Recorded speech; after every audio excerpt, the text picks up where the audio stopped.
Hello guys, welcome to Shweta classes YouTube channel and this is Shweta Tomar. चलिए start करते हैं। आज पार्ट 3 करेंगे विंड स्टॉर्म एंड साइक्लोन्स का। ठीक है, कल हम लोगों ने 2 पार्ट कंप्लीट कर लिए थे इस चैप्टर के। आज हम पढ़ने वाले हैं कि कैसे साइक्लोन आते हैं और कैसे थंडर स्टॉर्म बनते हैं। ठीक है, तो कल के चैप्टर अगर आप लोगों ने नहीं देखा, यानी कल का अगर सेशन आप लोगों ने नहीं देखा तो एक बार जाके उसको जरूर देख लेंगे, क्योंकि अगर बीच से स्टार्ट करेंगे तो चैप्टर आपको समझ में नहीं आएगा, है ना। चलिए स्टार्ट करते हैं। Thunder storm and cyclones.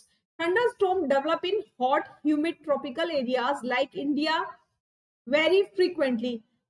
मैंने आपको बताया था जहां पर गर्म हवाएं होती हैं या कैसा एरिया होता है, ह्यूमिड ट्रॉपिकल एरियाज अगर जहां होते हैं तो वहां पर क्या होता है, हवाएं गर्म होती हैं और हवाएं गर्म होने के साथ साथ वो हल्की हो जाती हैं और वो ऊपर उठने लगती हैं, है ना। तो ऐसी जगह जहां पर ह्यूमिड ट्रॉपिकल एरियाज होते हैं वहां पर जो थंडर स्टॉर्म होते हैं वो बहुत जल्दी जल्दी डेवलप होते हैं, बहुत जल्दी जल्दी, बहुत फ्रीक्वेंटली आते हैं। ठीक है, the rising temperatures produce strong upward rising winds, यानी जो टेम्परेचर होता है, राइजिंग टेम्परेचर है, वो क्या करता है, वो हवाओं को यानी तेज हवाओं को बनाता है। यानी राइजिंग टेम्परेचर यानी टेम्परेचर बढ़ता हुआ तो हवाएं गर्म हवाएं हल्की हो जाएंगी, और जब गर्म हवाएं हल्की हो जाएंगी तो वो स्ट्रॉन्ग विंड को बनाने लग जाएंगी, है ना। These winds carry water droplets upward where they freeze and fall down again. और क्या होता है, ये जो हवाएं होती है, जो तेज हवाएं होती हैं, ये वाटर को कैरी करके ऊपर ले जाती हैं, और जब पानी ऊपर जाता है तो वहां जाके क्या हो जाता है, वहां जाके इसको जब ठंडा एटमॉस्फेयर मिलता है तो ये वहां जाके फ्रीज हो जाता है, और जब फ्रीज होता है उसके बाद ये एक साथ कलेक्ट हो जाता है। कलेक्ट होने के बाद क्या होता है, वो फिर से जमीन पर आ जाता है ना। The Swift movement of the falling water droplets along with the rising air create lighting and sound. और जब ये तेज हवाओं के साथ ये वाटर ड्रॉपलेट्स जमीन पर आती हैं तभी ये साउंड भी करती हैं और आवाज भी करती हैं, सॉरी लाइट भी देती हैं, है ना। जब ये वाटर ड्रॉपलेट्स उस हवा के साथ, तेज हवाओं के साथ जब ये वाटर ड्रॉपलेट्स ऊपर जाकर नीचे आती हैं तभी ये साउंड भी करती हैं और तभी ये लाइटनिंग भी करती है। This is the event that we call a thunderstorm. और इसी को हम क्या कहते हैं, इसी को हम थंडरस्टॉर्म कहते हैं। समझ में आया कि पहले ऐसे ट्रॉपिकल एरियाज में थंडरस्टॉर्म बहुत जल्दी डेवलप होते हैं जहां पर ह्यूमिड ट्रॉपिकल एरियाज होते हैं, जो गर्म साइड होती है ना।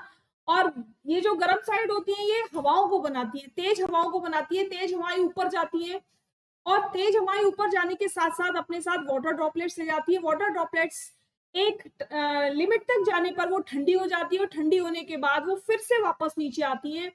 जब ये तेज हवाओं के साथ नीचे आती हैं तो ये अपने साथ साथ आवाज और लाइटिंग भी लेकर आती हैं, जो हमको सुनाई भी देती है और दिखाई भी देती है ना। और इसी को हम क्या बोलते हैं, इसी को हम बोलते हैं ठंडा स्टॉर्म। ठीक है, इसी को हम बोलते हैं ठंडा storm. If a storm is accompanied by lightning we must take the following precautions. अगर आपका कोई भी तूफान लाइटनिंग के साथ आ रहा है, बिजली चमकने के साथ आ रहा है, तो हमको कुछ प्रिकॉशंस लेने होते हैं। क्या क्या प्रिकॉशंस लेने होते हैं? Do not take shelter under an isolated tree. किसी भी आइसोलेटेड ट्री के नीचे हमको बिल्कुल भी शेल्टर नहीं लेना है। If you are in a forest take shelter under a small tree. अगर आप किसी जंगल में हैं तो छोटे पेड़ के नीचे, क्योंकि बड़े पेड़ के नीचे अगर आप शेल्टर लेंगे तो मे बी वो पेड़ गिर सकता है। Do not lie on the ground. Ground पर लेटना नहीं है, बिल्कुल फैल कर नहीं लेटना। जितना छोटा अपने आप को कर सकते हो उतना छोटा अपने आप को कर लेना है जब बिजली चमके या लाइटनिंग हो। Do not take shelter under a umbrella with a metallic end. ऐसे अम्ब्रेला के नीचे आपको शेल्टर नहीं लेना जिसका जो एंड है वो मेटेलिक हो, किसी भी मेटल का बना हुआ हो, क्योंकि जब लाइटनिंग होगी तो वो वहां से अर्थ लेगा, और जब अर्थ लेगा तो आपको भी लग सकता है। Do not sit near a window. खिड़की के पास नहीं बैठना। Open garage, storage sheds, metal sheds are not safe places to take shelter. कोई भी ओपन गैरेज, कोई भी स्टोरेज शेड, कोई भी मेटल का शेड आपके लिए बिल्कुल सेफ नहीं है शेल्टर लेने के लिए। अ कार और a bus is a safe place to take shelter. कोई कार या कोई बस एक सेफ साइड हो सकती है जहां पर आप शेल्टर ले सकते हो। If you are in water get out and go inside a building. अगर आप उस वक्त पानी में हो तो कोशिश करो जल्दी से जल्दी आप पानी से बाहर निकलो और किसी बिल्डिंग के नीचे जाकर बैठ जाओ। ठीक है, तो ये सारे प्रिकॉशंस आपको ध्यान रखने होंगे। कब? जब लाइटनिंग दिख रही हो आपको, है ना। चलिए आगे चलते हैं। How a thunderstorm becomes a cyclone. Thunderstorm cyclone कैसे बनते हैं, क्या देखना है हमको कि थंडरस्टॉर्म साइक्लोन कैसे बनते हैं। The centre of a cyclone is a काम एरिया, यानी साइक्लोन का जो सेंटर होता है, यानी यहाँ पर ये सबसे नीचे, ये इसको हम आई कहते हैं और ये बिल्कुल काम, बिल्कुल शांत होता है। It is called the I of the storm. ये किसी भी तूफान की आंख बोला जाता है इसको, है ना। क्या बोला जाता है इसको? किसी भी तूफान की इसको आंख बोला जाता है। ठीक है, जब कोई भी ऐसा चक्रवात या कोई भी ऐसा साइक्लोन हमारे एटमॉस्फेयर में आता है तो क्या होता है, ये अर्थ से 10 टू 15 किलोमीटर हाई होता है। अर्थ से 10 टू 15 किलोमीटर तक ऊपर होता है। The diameter of eye varies from 10 to 30 kilometre. और जो आई का, ये जो आपकी आई है, इसका जो रेडियस होता है, इसका सॉरी जो डायमीटर होता है वो कितना होता है, वो 10 से लेकर 30 किलोमीटर तक का होता है। ठीक है, समझ में आ रहा है। 10 to 30 kilometre. It is a region free of clouds and has light wind. ये ऐसा रीजन होता है या ऐसा एरिया होता है जहां पर क्लाउड्स नहीं होते और हल्की हवाएं होती है, क्योंकि हवाएं गर्म होती है इसीलिए यहाँ पर हवाएं कैसी होती है, हल्की। और हल्की होंगी तो क्या होगा, वो तेजी से ऊपर की तरफ जाएंगी।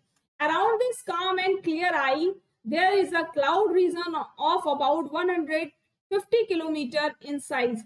यानी इस काम और क्लियर आई के चारों तरफ क्लाउडी रीजन होता है। समझ में आया? समझ में आया?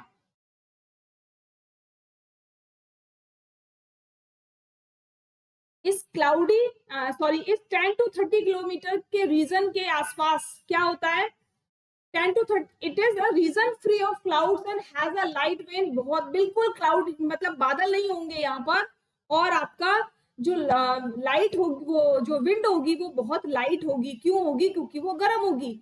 Around this calm and clear eye there is a cloud region of about 150 kilometre in size. यानी और उसके चारों तरफ फिर जो हमने आपको एरिया बताया 10 टू 30 किलोमीटर, यहां तक क्लाउड्स नहीं होते, लेकिन उसके आगे 150 किलोमीटर तक आपका क्लाउडी रीजन होगा। ठीक है, in this region there are high speed winds. और इस रीजन में हवाएं चलती हैं 150 से लेकर 250 किलोमीटर पर आवर तक। And thick clouds with heavy rains. और क्लाउड्स कैसे हो जाते हैं, क्लाउड्स बहुत थिक हो जाते हैं और बारिश बहुत तेज होती है। Away from this region the wind speed gradually decreases. और जब आप ये 150 किलोमीटर से आगे जाते हो, 150 किलोमीटर से जब आप आगे जाते हो तो वहां पर जो विंड की स्पीड होगी वो कम होने लग जाएगी धीरे धीरे।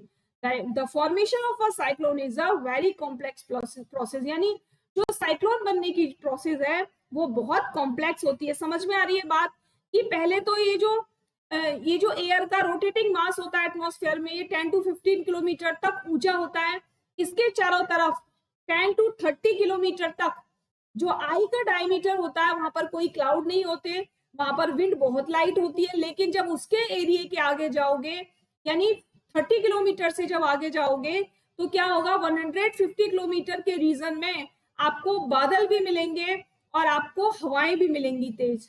ठीक है, बहुत तेज हवाएं चल रही होंगी वहां पर। कितनी तेज? 150 टू 250 किलोमीटर पर आवर की रेंज से। और बहुत आपको बारिश भी मिलेगी। और जब ये 150 किलोमीटर से और आगे जाओगे आप, तब क्या होगा, तब वहां पर आपकी जो हवाएं हैं वो डिक्रीज होना चालू हो जाएंगी। इसीलिए ऐसे आता है, देखो चक्रवात ऐसे आता है ना, ऐसे ऐसे करके आता है और फिर ये ऐसे ऐसे चलने लगता है। तो जितना एरिया वो कवर कर रहा है इस तरीके से चलता रहता है। जितना एरिया वो कवर कर रहा है, जितने एरिया में लाइट विंड है वही केवल चक्रवात, उसी को कहते हैं चक्रवात, या आप कहो उसको साइक्लोन। ठीक है, समझ में आ गया? The formation of a cyclone is a very complex process. यानी जो साइक्लोन बनते हैं उनकी जो प्रोसेस है वो बहुत ही ज्यादा कॉम्प्लेक्स है। ठीक है, You know that water requires heat when it changes from liquid to vapor state. आपको पता है कि जब भी आप वाटर को गर्म करते हो तो किस में चेंज हो जाता है, वो वेपर स्टेट में चेंज हो जाता है, यानी भाप में बदल जाता है. Does the water gives back heat when vapour condenses into liquid. क्या उस भाप को आप वापस लिक्विड में बदल सकते हो? बिल्कुल बदल सकते हो, कंडेंस के मेथड से बदल सकते हो, है ना, कंडेंसेशन के मेथड से बदल सकते हो. Before cloud formation water takes up heat from the atmosphere to change into vapour. यानी क्लाउड फॉर्मेशन से पहले, बादल बनने से पहले जो आपका पानी है वो एटमॉस्फेयर की हीट लेकर वेपर में चेंज हो जाता है. ठीक, when water vapour changes back into liquid. और जब ये ठंडी होती है वाटर वेपर थोड़ी और ऊपर जाकर, तो ये किस में चेंज हो जाती है? लिक्विड में चेंज हो जाती है, जिसको हम रेन ड्रॉप्स कहते हैं.